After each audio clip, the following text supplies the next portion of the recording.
নমস্কাৰ। আজি এটি ব্যতিক্ৰমী ভিডিঅ' মহিলাসকললৈ আনিছোঁ। বৰ্তমান সময়ত স্বাৱলম্বী হোৱা বিভিন্ন ধৰণৰ পদ্ধতি আছে যদিও এইটো এটা পদ্ধতিৰ দ্বাৰা স্বাৱলম্বী হ'ব পাৰি। স্বাৱলম্বী হোৱা দেখিছোঁ কাৰণে আপোনালোকৰ ওচৰলৈ লৈ আহিছোঁ। বৰ্তমান সময়ত আপোনাৰ বাৰ্থডে পাৰ্টি হওক, ৰিং চেৰিমনি হওক, মেৰেজ পাৰ্টি হওক, বিভিন্ন অনুষ্ঠানত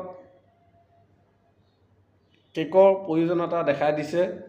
সেয়েহে কেকৰ কৰ্মশালা অহা 16 নৱেম্বৰ তাৰিখে আমাৰ নগাঁও ভূঞাপতিত মোৰ সহপাঠী য়াসমিন বেগমে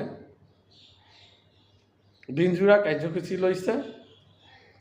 আপোনালোকে যদি এই কেকৰ প্ৰশিক্ষণ ল'ব বিচাৰে যোগাযোগ কৰিব।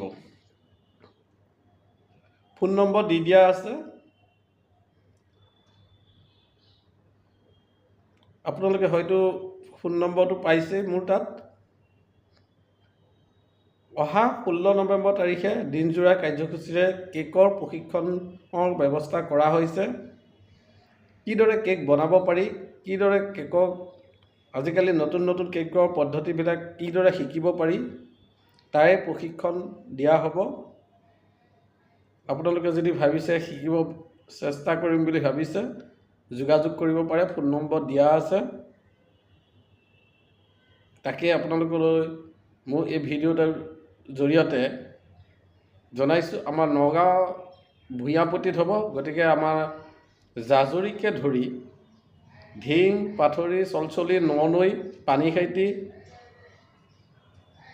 মৰিকলং, ৰাঙলু, আমাৰ ওচৰে পাঁজৰে অঞ্চলৰ মহিলাসকলে যদি শিকিম বুলি ভাবে যোগাযোগ কৰক। সুপ্ৰশিক্ষণ দিয়া হ'ব। য়াসমিন বেগমৰ ফোন নম্বৰ আপোনালোকক ইয়াত দি দিছোঁ। তেখেতৰ লগত আপোনালোকে যোগাযোগ কৰক। আজিকালি এইটো এটা স্বাৱলম্বী হোৱা নতুন পদ্ধতি ওলাইছে, দেখিছোঁৱেই বৰ্তমান ট্ৰেণ্ডিঙত চলিছে। কেক নহ'লে কোনো অনুষ্ঠানে আৰম্ভণি নহয়। গতিকে আপোনালোকে জনাইছোঁ। ধন্যবাদ।